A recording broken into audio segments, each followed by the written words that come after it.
Hello friends, मैं मोहम्मद जकरिया खान और आप देख रहे हैं tribune-hindi.com।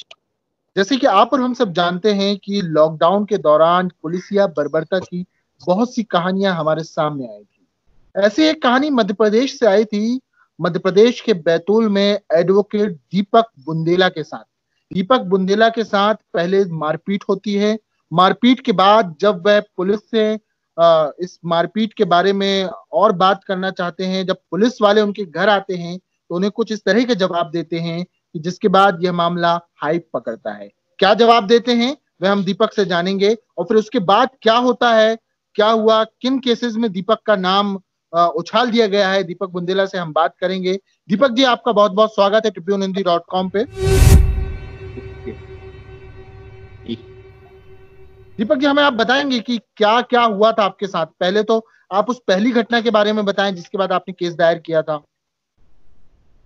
पहली घटना 23 मार्च की है।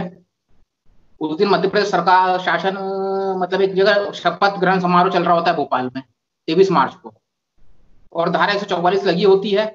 कोई लॉकडाउन नहीं था, 144 लगी थी। मैं अपने घर से अस्पताल जा रहा था, तो मुझे पुलिसकर्मी रोकते रास्ते में। मैं उनसे कहता हूं कि भाई मुझे अस्पताल जाना है, तो वो मेरे साथ मारपीट करते हैं। कहते हैं पहलवान लग रहा है, घर जा। और भयंकर बर्बर तरीके से मारपीट करते हैं। फिर उसके बाद उसमें मैं रात को हॉस्पिटल पहुंच के एमएलसी करवाता हूं अपनी, और ये सारी बातें एमएलसी होती है। अब एमएलसी होने के बाद पुलिस वाले 17 मई को मेरे घर बयान लेने आते हैं।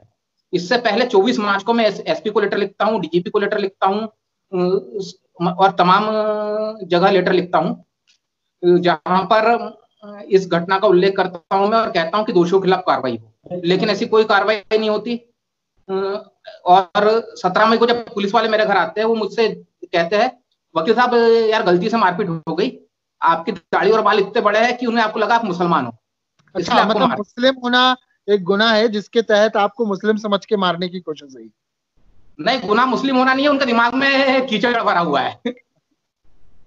तो इसके बाद मतलब जैसे कि आपने एक दो उसमें मीडिया से बात करते हुए, मीडिया प्लेटफॉर्म से बात करते हुए आपने बताया कि आप डायबिटिक पेशेंट हैं करके आपने बताया, और वही दवा लेने आप जा रहे थे, आपने 2-3 ऐसे मीडिया से प्लेटफॉर्म से कहा।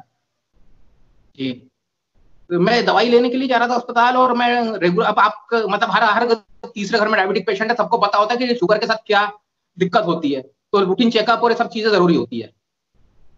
तो मैं उन्हीं चेकअप्स के लिए जा रहा था, और मेरी तबियत भी उस दिन थोड़ी खराब लग रही थी। मैं 13-14 साल से बीपी की टेबलेट खाता हूँ और 15 साल से इंसुलिन के इंजेक्शन लेता हूँ।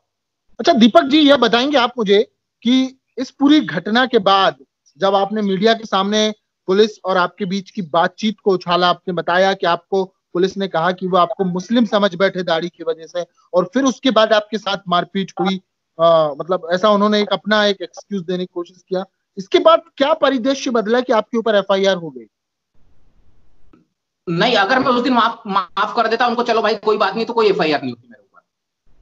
ये एफआईआर मेरी 23 मार्च की घटना को लेके है, जिसमें मैं फरियादी हूँ।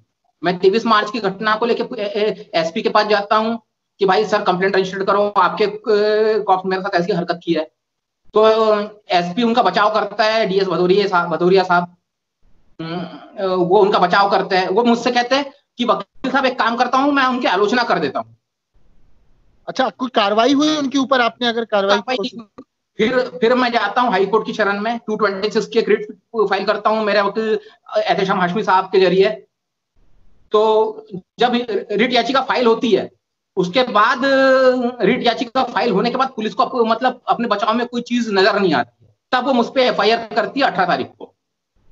और 18 तारीख को हाईकोर्ट को नोटिस इशू करता है कि आप जवाब दो इसका, और 18 तारीख को नोटिस इशू होने के बाद मुझ पे एफआईआर होती है। अच्छा, इसमें किस तरह का केस बनता है? जिस तरह से आपने पूरी जानकारी बताई, क्योंकि आप एक एडवोकेट भी हैं, आपके ऊपर प्रताड़ना जो हुई है आपके साथ, और फिर उसके बाद जो एक्सक्यूज दिया गया, तो किस तरह के केस इस पे बनते हैं? मतलब कौन सी धाराएं बनती हैं? पुलिस का मतलब क्या रवैया? गंभीर अपराध है। एक तो लोक सेवक होते हुए इन्होंने अपने कर्तव्य का पालन नहीं किया। ये दूसरी बात, आपने मेरे कॉन्स्टिट्यूशनल राइट्स को वायलेट किया। अगर देश में इमरजेंसी लगी है तो भी आप आर्टिकल 21 का वायलेशन नहीं कर सकते। इन्होंने मुझे रोक के आर्टिकल 21 का वायलेशन किया। आर्टिकल 15 का वायलेशन क्या, दाढ़ी देख के मारना या रंग मतलब जाति नस्ल भेद, धार्मिक और आर्टिकल जाति 15। के आधार पे। जी, भले उनको बाद में पता चला कि मैं गैर मुसलमान हूँ, मुसलमान नहीं हूँ, लेकिन इंटेंशन तो उनका वही था, तो अपराध तो कारित हो गया। तो और आपको किसी क्या और का लगता है, जाति मतलब नस्ल आपको देख के क्या मारना लगता आर्टिकल है 15 कि को। देश में पुलिसिया बर्बरता की और भी कई ऐसी घटनाएं सामने आती रहती हैं?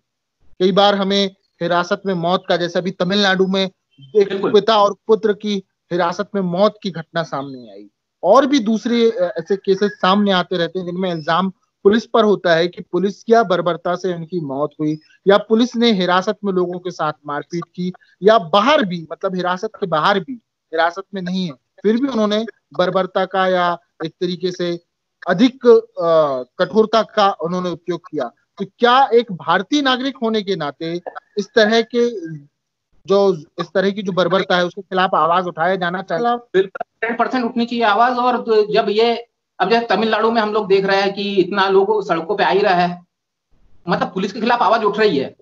पुलिस को केवल हिंदी फिल्मों ने हीरो बनाया है, पुलिस समाज में विलन का ही काम करती है, वो अच्छा, हिंदी मतलब फिल्मों में। इनका, आपका मतलब ऐसा कहना है कि जो रक्षक होना चाहिए वो भक्षक की भूमिका निभा रहे हो?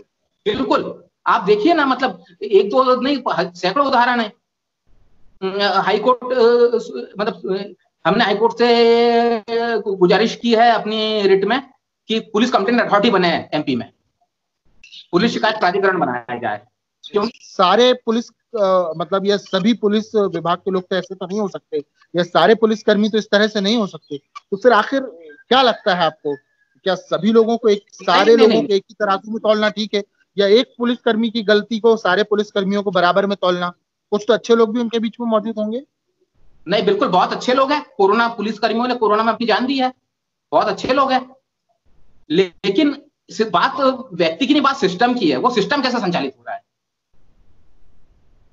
मतलब आपका मतलब कहना है कि एक सिस्टम जो है उसमें बिगाड़ आ चुका है, उसमें सुधार की आवश्यकता है। जिस बिल्कुल तरह पुलिस से आप जो शिकार सिस्टम हुए, ऐसे कैसे हो रहा है। कुछ कुछ ऐसे दूसरे लोग भी सिस्टम की वजह से शिकार हो सकते हैं।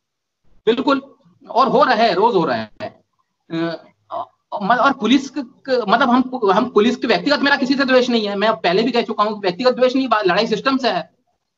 बात उस पहले पन्ने की जो भारत के संविधान पे चिपका हुआ है। भारतीय नागरिक के अधिकारों का उल्लंघन। बिल्कुल, और उस मूल संविधान के की जो मौलिकता है, धर्मनिरपेक्षता, समाजवाद, जो पहला पन्ना चिपका है भारत को, उस पन्ने की बात है, उस पन्ने को बचाने की बात है। अच्छा, वो एक पन्ना ही चीज तो हमारे जीवन का हिस्सा है। अच्छा एक चीज, इस पूरे मामले में जब से ये मामला सामने आया, आपको कोई पॉजिटिविटी सामने आई होगी आपके सामने, कि आपको लगा होगा कि नहीं, इस तरह जो लोग प्रताड़ित हो रहे हैं, चाहे वो कोई हो, देश के किसी भी कोने के से, उन्हें लगा होगा कि वो सामने आए और अपनी आवाज उठाएं? नहीं, बिल्कुल बहुत सारे लोग आ ही रहे हैं सामने, आवाज उठा ही रहे हैं। तमिलनाडु की घटना आपके सामने है। उसके बाद और अब पुलिस की बर्बरता मतलब छुप नहीं रही है। पुलिस छुपाया भी जाए, सोशल मीडिया के बारे में छुपती नहीं है। वो मीडिया से छुप जाए, सोशल मीडिया छुपा नहीं पाती है उसको। अच्छा, वो आप कोई क्या ना चाहते हैं कि फिर आपको, भी कर ही देता है। अब आपका क्या उद्देश्य है, कि मतलब आप जो केस लड़ रहे हैं, आप क्या चाहते हैं कि किस तरह से मतलब ये लड़ाई आपकी किस राह पे आप ले जाना चाहते हैं? जी, ये लड़ाई बहुत देर बाद मतलब इस तरह से हुई है, और ये हिंदुस्तान का अपना पहला मामला मुझे लगता है, मेरी जानकारी और ज्ञान के अनुसार। हो सकता है पहले भी हो, लेकिन मेरी जानकारी में नहीं है। जब पुलिस आके एडमिट करती है कि पुलिस एक हिंदू बल के तौर पे काम करती है, ये पुलिस अधिकारी ने कहा, जिसपे डीजीपी ने बाद में सफाई दी ट्विटर पे। 20 मई को डीजीपी मध्य प्रदेश ने, होम डिपार्टमेंट ने सफाई दी डीजीपी के माध्यम से। तो ये देश के सेकुलरिज्म को बचाने की लड़ाई है, धर्मनिरपेक्षता को बचाने की लड़ाई है, इंसाफ को बचाने की लड़ाई है। बिल्कुल। तो उम्मीद करते हैं दीपक जी, आपको इंसाफ मिले।